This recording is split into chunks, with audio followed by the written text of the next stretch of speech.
जल नीति करने के बाद हम करेंगे रबड़ नीति। रबड़ नीति करने के लिए इस तरीके का रबड़ होना चाहिए आपके पास।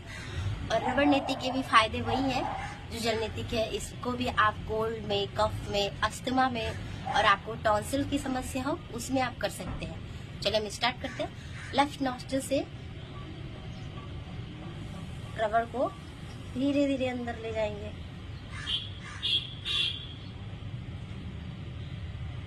बिल्कुल आराम आराम से।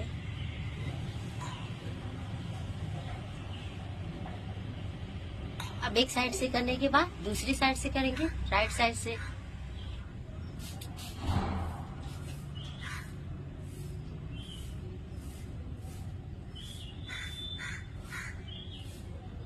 तो ये था रबड़ नीति करने का तरीका। नाक से डाल के और मुंह के रास्ते बाहर निकाल के थोड़ी देर रब करेंगे और फिर बाहर निकाल देंगे। Thank you.